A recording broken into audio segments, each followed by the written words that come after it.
the majority of Americans voted for Donald Trump, right? Mhm. But a majority of that majority are from places that I don't give a shit about. Like, these are not places that like I frequent, and so I know that I live in a very curated bubble. If you don't have professional sports in your state, I feel like Oh. you should lose some electoral college votes.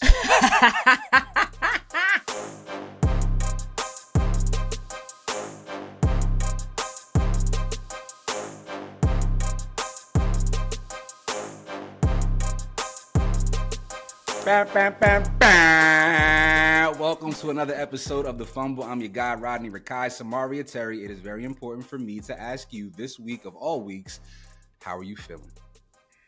I'm feeling okay. I felt a lot better today than I did yesterday. We're shooting this on Thursday, November 7th. So I feel a little bit better. How are you feeling, Rodney? I'm feeling good, man. The universe looked out for me. This was honestly, I didn't even schedule it like this, but this has been like my maintenance week, period. So I've been having physical therapy. I had my therapist session, just a lot to help me feel good in a week that we needed to be made to feel good. So unintentional, but appreciative and thankful, man. So, happy to be working, happy to be ready to talk about some sports with you, my friend. Yeah, let's do it. Let's get into it. So early Wednesday morning, Donald Trump was elected president of the United States, sparking some big reactions across the sports world from those in favor and those against President-elect Trump. LeBron James, Steve Kerr, and Simone Biles, just to name a few, were very vocal in their support of Vice President Kamala Harris, posted to social media their disappointment in the election results, while others like Antonio Brown and Le'Veon Bell expressed their excitement of the new president. So thinking big picture here, Rodney, what was your reaction to just seeing athletes, former athletes, coaches, all speaking out about the presidential election? As far as these athletes are concerned, I never want to be on the same side of anything as Le'Veon Bell and Antonio Brown. Like, those are not, if I'm in alignment with certain people, I know that I'm out of alignment. And I have to be mindful and aware of that while also acknowledging the results of the election. It is what it is, right? We can't do anything but honor it, because we are not going to storm the Capitol in protest, because that's just not what Americans do. But shout out to the athletes who have a platform and can keep the spirit of the country high in lieu of results that many of us did not want. Yeah. And piggybacking off of what you just said, Rodney, I was really excited to see athletes just in general speaking out about the election, because I think a lot of times athletes unfortunately have kind of played into that shut up and dribble or shut up and play. And so for people to kind of go out of their comfort zone to speak out in something as big as the presidential election, I was really proud of that for our country. But there has to be a level of respect there when you're speaking about certain people, right? And I think that that's where guys like Le'Veon and Antonio lost me, because you can say whatever you want to say about any candidate, but let's be respectful. Like calling Kamala Harris a tramp, like, it's just like... but do we expect... I mean, Antonio Brown, we've seen how he feels about women. We've seen his behavior with women. So should we be shocked by anything that he says that's negative about a woman? Like, I think that he's funny. I think that he's funny on social media. I enjoy some of the tweets that are obviously not his. He obviously has a social media manager, because he's not nearly intelligent enough to conceptualize half of the content that comes from his social media page. But I'm not surprised by certain individuals' perspective, because I've seen how they operate in their real lives, from a distance. Yeah. And I also want to say, like, 'cause I want to acknowledge, I know there's a pushback. The majority of Americans voted for Donald Trump, right? Mm-hmm. But a majority of that majority are from places that I don't give a shit about. Like, these are not places that like I frequent, and so I know that I live in a very curated bubble. If you don't have professional sports in your state, I feel like you should lose some electoral college votes. I'm just saying, if we can't get money with you, then I don't think we need to consider your vote like that. But who am Well, I? you all let And us know down in the comments. What did you make of the way that athletes, former athletes, coaches all stood up on both sides of this presidential election? Let us know down in the comments. switching over to the NBA, Joel Embiid has yet to take the floor this year, but it does not mean he ain't been a part of no action. Embiid was involved in an altercation, shoving a local media member who wrote an article about his legacy, but made reference to his son and deceased brother. The NBA has since suspended the former MVP for 3 games, delaying his much-anticipated debut for the season. Samaria, the Sixers need Joel Embiid, but my question for you is, do you feel like this suspension was warranted? Unfortunately, yes, right? Like you have to have rules and guidelines, right? Like he can't push somebody, even though I think that maybe the push was warranted. You did that, and now you have to kind of pay the consequences. But the columnist, um, you know, I get it. You have a job to do, right? And being in local TV for 9 years for myself, I never really got to have an opinion. I just always spoke fact, and so I think on this platform, this is kind of like the first time where I can really have an opinion on something and really speak on something. But I don't think that I would ever go that low. Like I think he could have gotten his point across about the legacy of Joel Embiid in Philadelphia without bringing that up, right? Like he knew what he was going to stir up by saying that. And I think he got the reaction that he wanted. I don't know if he thought that Joel was going to shove him. But yeah, I mean, I think that the league suspending him for 3 games was necessary, unfortunately. I just think that it just further hurts this 76ers team that just feels like it's just, they just can't get it together. Like I was going to ask you, like, what franchise is the worst, like is more poorly ran? The 76ers or the Dallas Cowboys? No, we're not doing that. We're not going to do that. It's not even close. It can go that deep though. It can go that deep. They've been snake bitten by injury in critical moments, and of course those injuries tend to happen in Joel Embiid. Matt Barnes had this quote that I think is so profound. He said, "Violence is never the answer, but sometimes it is." And in moments like this, I think that you can always tell the men who have never been punched in the face. And I think the thing that is really important for a man at some point in his life is to know the consequences of things that he says. So when I was 15, right, I went to the park. And I talk crazy now, but when I was 15, I was ruthless. And we was hooping at the park, and there's this older cat, I was busting his ass. And I was letting him know about it. And he said, "Yo, say one more thing, and it's gonna be an issue." And I said 2 more things. And by the time I could get the second one fully out of my mouth, he decked me. Whole swole up. And from that moment on, I learned, and it bodes me very well in my profession as a member of the media, which is a different conversation that I also want to touch on with you. But I learned from that moment, I got to be mindful of what I say because there's real life consequences. And I think that sometimes when we get older and we're in our professions, we forget the root of humanity is to be respectful, right? It's important to be respectful of other people and to not say things that can evoke a certain level of emotion because we don't have control of what that emotion does when it's acted upon. And for Joel Embiid, he really got off light because Joel is 7 feet plus, 370 pounds plus, and you just got shoved, bro.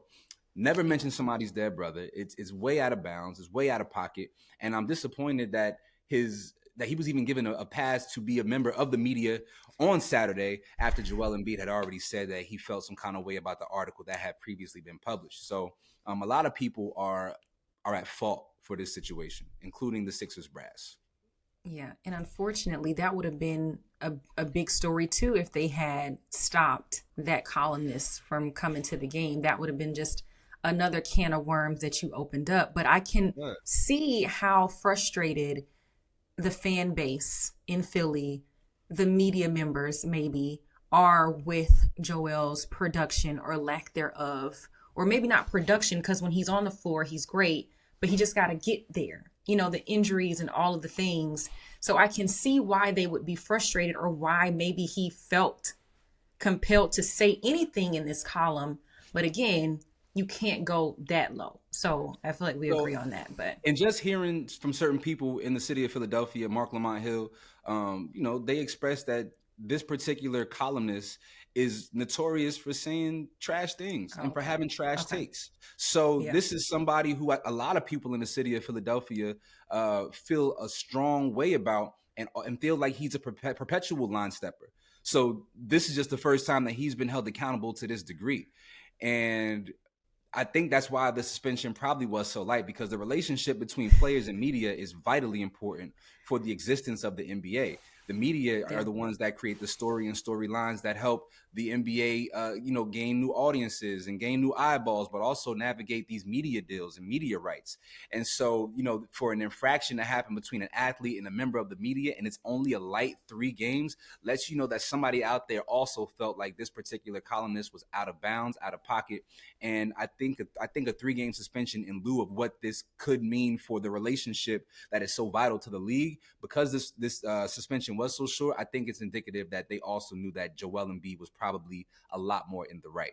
I do want to say about the Sixers, though, they also received news today that Tyrese Maxey will be out for several weeks. And so now they're starting the season off 1-7. They lost the game last night to the Los Angeles Clippers. And now they're in a position where they're going to be in a really, really deep hole.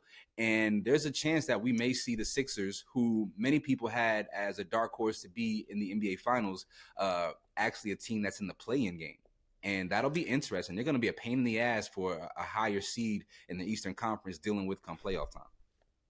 Yeah, because I was going to mention that it's unfortunate that they keep having these things kind of delay, from Embiid's injuries to now Maxey being out for several weeks. Yep. You cannot come into a season and your starters are not playing. Like they need to be playing. Like Paul George just started playing himself. So I feel like when we get to the end of the season, I don't know if they have had enough time together to be able to defeat a well-oiled machine like the Boston Celtics. I don't know. We'll have to see. But y'all let us know your thoughts in the comment section below. Do you feel like Joel Embiid's 3-game suspension was warranted? We want to hear from you. Drop us a line in the comment section. Cowboys quarterback Dak Prescott's hamstring injury may be worse than initially reported. Sources right now are telling NFL Network that Dak partially tore his hamstring off the bone, which will sideline Prescott for much longer than the 4 weeks and could possibly require season-ending surgery. Rodney, are the Cowboys officially done this season? Oh, are we? You think this injury is when their season ended? I thought we knew this a couple of weeks ago. I actually think that this is an opportunity for the Cowboys to maybe have a better season than they were on track to. There's sometimes addition by subtraction. And the other day I saw a clip when Cowboys got their ass kicked once again this past Sunday of Dak Prescott mouthing, "We effing suck." And so, did you see that? Did you see that clip? I did see that. Yeah. Right. So, maybe his energy, because that energy sometimes be feeling a little weird. So maybe the subtraction of his energy being under center for every game will give this team a jolt. And, when you got a quarterback who's trying to prove themselves and prove they belong, every now and again you catch lightning in a bottle. And this team was clearly on track to not perform well, to not make the playoffs. So maybe this shakeup will be the thing that steers them into some moderate level of adequacy. I don't know. And I'm actually here for it, because is the backup Cooper Rush? Is he still a backup? I don't know. But I want a guy that doesn't make however many $60 plus million a year to come in and perform well just to stick it to Jerry Jones. I feel like he deserves that. I ain't never gonna be mad at a black man getting money. You hear me? I'm not saying that. No, I'm saying this is for Jerry Jones, because you paid Dak, which is great, but he's not winning you football games. Yeah, but this backup over here. I hear you. I never want there to be a situation in which a player doesn't get their money. I know he got it now, so he's good. Yeah, but I just because, like, let's say Cooper Rush or whomever is the backup quarterback, does play well, right? I don't want the position to be undervalued, especially when we're talking about black quarterbacks, because what it could do is set a new precedent for we are going to be more afraid because we can. Well, what it can do is return us to a time period in which the black quarterback was underpaid and undervalued. And I don't want us to return to that because we have so many phenomenal young black quarterbacks in the league right now. So even if the backup were to have a high level of success, I don't want that to be some indicator that we no longer have to invest in black quarterbacks who have done decently, which Dak, by all accounts has done and has been. Well, what if it's Trey Lance? Because he's also back there too. Trey Lance will not see the field. When I said there were good young black quarterbacks, I wasn't talking about you. See, no, that ain't right. That ain't right. That ain't right. I will say though that I think that Dallas is, like you mentioned, their season was already done because of things that we've talked about on this platform already. Jerry Jones not going out and getting a guy like Derrick Henry. Now you got Ezekiel Elliott, who is out for disciplinary reasons. It's just things. What did he do? Things looked. We don't know. I don't think it ever came out what he did. Got it. But he's not on the field either. So you essentially have no run game. It looks like CD is frustrated. He was kind of dealing with something, maybe a shoulder or something like that. Injuries are really rampant at the star up there. So yeah, man, I told you this team is cursed, man. This team is cursed. Yeah, and it is. I love it. I appreciate it. See, that's what I'm saying. As a Cowboys hater, I'm not mad at any of the struggles that they're now enduring. It's just like, it is what it is. It's like when people. Nah, I'm not gonna say that. Nah, it. I'm gonna say it. It's like the people who voted for our president-elect, who will be the beneficiaries of policies that are to their detriment. I have no empathy for you. I have zero empathy for you when your cousin gets deported or you can't afford a house or your kid's college. I have no empathy for you if you voted to not have full rights over your womb. I have no empathy for you. Jerry Jones, Dallas Cowboys, and those who voted against their own personal interests and the interests of those in our country who are minorities and oppressed. Yeah. All right. Well, y'all let us know down in the comments. What did you make of Dak Prescott's injury? And are the Cowboys just flat out cursed, as Ronnie said? Let us know. Hey, Samaria, so you family, right? Can we confirm that? Yes. All right. So if you're family, I want you to be involved and to know about the things that I'm interested in. Okay. And this week, I'm highly, highly invested in college basketball, which finally returned. I'm a hoop head. Right? This is going to be one of the best college seasons in a very, very long time. The freshmen are incredible. There's a lot of parity throughout college basketball because of the transfer portal, and I'm super excited. So I want to put you on some people that I feel like you should know about ASAP. All right. Let's start with the freshmen. At Duke, of course, we got Cooper Flagg, but also I need you to look out for Kaman Maluak. Now, you may have seen him during the Olympics because he was playing for the Sudanese national team, and he was hooping. He's like a 7-footer, has outside touch, has size. At Rutgers, we had the dynamic duo of Dylan Harper and Ace Bailey. They played last night against Wagner. Dylan Harper was absolutely sensational. Box office, both of those kids are going to be top 5 picks in the upcoming NBA draft. And Rutgers is a top 25 team. I'm a Jersey guy, so we got to rep Jersey. You heard.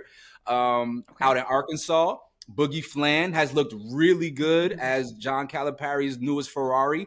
Anywhere Calipari goes, he gets these high-level guards, high-performing guards, and Boogie Flan has proven himself to be that. In Texas, we got Trey Johnson. And Miami, we got Jalil Bethia, who had a phenomenal game in his opening debut. So yes, those are the freshmen. And then randomly, this cat from Creighton, he's a 5th year, but his name is Ryan Kalkbrenner. He put 49 points. 49 points on the board last night, going 20 for 22 from the field. Other upperclassmen, RJ Davis for Carolina. I'm a Carolina fan, is going to have a huge year as well. But I'm excited for college basketball. Amen. Yeah, I'm glad that you brought up Arkansas because I think that's one of the big storylines of the season in Calipari moving over in the SEC. I actually liked Eric Musselman when he was there. I thought that, Arkansas was consistently having – I just lost my AirPod. Arkansas was consistently having – teams going to the Elite Eight. And so for them to say, hey, we're going to go over here and get Calipari, I wish you all the best. The Calipari storyline is interesting, right? Like rarely do we see a coach move to another team within the same conference. And so, Yeah. to be able to have 2 games this year at minimum against Kentucky is going to be must-see television for sure. Also, another great storyline this year is UConn has won 2 titles back-to-back. They're going to try to three-peat. Right now, they're ranked as the 3rd team in the country. And so that means that there is a legitimate chance that we have a 3-peat champion, which would put Danny Hurley in a stratosphere with some of the all-time great coaches, leapfrogging a lot of other coaches, but maybe putting him in the stratosphere of even the Krzyzewskis of the world. And so a lot to look out for this college basketball season. I'm excited for it. I'm going to keep y'all tuned in, including you, Samaria, okay? Because I know that you love the things that I love because we family. You feel what I'm saying? Yes, but I also want to hear from our Fumble family. Yeah. If you have a college basketball team, where are you projecting them to be this year? Let us know in the comment section below. And who do you feel like would be the best freshman in college basketball? So much elite talent. I'm looking forward to it all season long. All right, Samaria, there's obviously one glaring fumble of the week this week, but it won't serve me to speak on it anymore. So let's just keep it sports related. All right. Doc Rivers, he became the head coach of the Milwaukee Bucks last year mid-season. The Bucks fired Adrian Griffin, who had led the team to that point to a 32-14 record, and was actually named the coach of the Eastern NBA All-Star team that Doc ultimately ended up coaching. But ever since Doc has taken over this team, it has been one of the worst in all of basketball. Doc is now just 19-26 in his tenure as head coach, and the team just looks awful this season. They are 1-6 to start the year, and while they are still missing Chris Middleton, there is no excuse for a team with Damian Lillard and Giannis Antetokounmpo to be this terrible. Until you remember that Doc Rivers is the head coach. Now, Doc did win a championship in 2008 with the Bucks, but since then, he's had a long record of being ass, if I can just be honest. He has lost more 3-1 leads in the playoffs than any coach in NBA history. His teams routinely shit the bed in key moments. His offense is terrible. His rotations make zero sense. And he perpetually just looks lost, especially now that he's sitting next to Darvin Ham on that bench. He holds back young players from flourishing. See Tyrese Maxey and Rajon Rondo. And he's one of the few people in the league who has yet to realize that basketball is a young man's sport. Flat out, Doc is a bad coach, but the Bucks are stuck with him because they're already paying 2 other previously terminated coaches in the aforementioned Griffin and the coach who won them their 2nd championship in franchise history in Mike Budenholzer. Both of those men are still on the payroll. And Mike was fired just a few months before Adrian Griffin. Also, Doc had this to say in the wake of the election. Donald Trump is our president, and we're going to have to support him. We want him to do the best job for our country at the end of the day. Did I like that rally at Madison Square Garden? No. But he's getting a second chance to be a better president than he was the first time, and I hope he is. I'm cheering for him. I really am. Doc Rivers, please hold this fumble. Samaria, what are your thoughts on, 1, his reaction to Trump's winning of the presidency, and also, do you feel like the Bucks are a championship contender this season? No, I think a lot of eyes were on the 76ers, but you didn't even look in Milwaukee. It's bad. It really is bad. Like, do you even feel like he's utilizing Lillard the best? You know what? Damian Lillard has had some high-scoring games. There was a game earlier this season. I think Giannis had 41, Dame had 36, and they still lost. I just don't know how you can fumble this much talent. And you did mention that Middleton is out, but still, they're the Milwaukee Bucks. They have to be playing better than this. I don't understand. Now this is their 2nd season with this roster. Why haven't you gotten things together? Why are things not gelling the way that you would think that a team would gel with the amount of talent that they have on the roster? I'm not really sure. Well, because this is what Doc does. When he was in LA with the Clippers, they never got over the hump, right? He's just somebody who he has limits. He has a limitation. He cannot excel past a certain point with the team. I was a huge 76ers fan because Tobias Harris is one of my close friends. And so I watched all these games. I watched how terrible he managed that roster. I watched his in-game sets. Like there's no rhythm or rhyme to his offense. He does have some solid defensive schemes, but I think that NBA offenses this season especially have evolved beyond what his defenses are normally predicated to do. whatever. He's a bad coach. There's no getting around it. I salute the fact that he won a championship, but it doesn't mean that he's a great coach, right? You have Paul Pierce, Rajon Rondo, Ray Allen, and Kevin Garnett. Like, you should win a championship. So he's never done anything that he wasn't supposed to do, as it pertains to winning a championship, right? So I do want to talk about his reaction to the election. Yeah. And a big part of democracy is the people to be resistant to, for lack of a better word, bad energy and bad juju. So yes, Donald Trump will be our president, and we do hope and desire for him to be a phenomenal leader for this country. But support does not look blind. It does not mean that we are silent, because silence is a form of complicit whenever, should he ever do anything that is counter to the country, to what this country says it's supposed to be. Which is a beacon of light in this world, but also a place where people from near and far can achieve wild dreams. And so if our president is going to suppress and oppress people from having the opportunity to achieve dreams, then I'm not supporting it. I don't care if he's the president or not, because that's not what democracy is. And so I think there was a much different language that Doc Rivers could have chosen to use. But again, if he's a bad coach, that means he generally does not have the right thing to say. So I wouldn't expect him to get that right either. I wholeheartedly agree with you on that. I don't know if he was just trying to say something that was positive and, make people feel somewhat happy about the election results if you didn't think happy about them.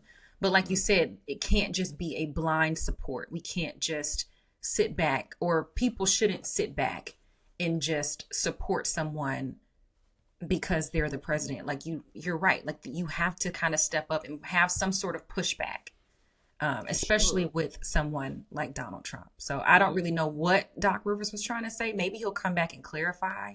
Yeah, you know what? And also, and this applies to comments both good and bad, right? That are both positive and negative. Man, sometimes just let people process. Like, let people process the emotions that they feel, whether that's joy or sadness from the results of the election, without trying to tell them how they should move and operate. We hadn't even had a real chance to figure out how we felt about things, to let all of our tears flow, or let our laughter be as boisterous as we desire for it to be because of the outcome of the election. But there's this thing that people, celebrities especially, they have this like self-important main character syndrome where they feel like they have to say something right out the gate when people are still processing. It's okay to shut up and give people a couple of days to just figure things out. And I think that there needs to be less self-importance in the celebrity sphere than there has been. So I also want to acknowledge that. It doesn't matter whether you said something good or negative. Everybody just needed to take a moment to really process what took place on Tuesday. But y'all let us know your thoughts in the comments section. How do you feel about my fumble of the week being Doc Rivers, both for the abhorrent job that he's doing as the head coach of the Milwaukee Bucks, but also his comments on the election? Let us know your thoughts in the comments section below. All right, that's all for this week. Thank you so much for joining us for yet another great episode of The Fumble. Make sure to subscribe to The Fumble and at The Fumble Sports on all of our social media platforms. We deliver the latest in sports every day on our YouTube page with our girl Jackie Ray, and then every Friday right here at The Fumble with myself, Samaria Terry, and my co-host, Rodney Rakai.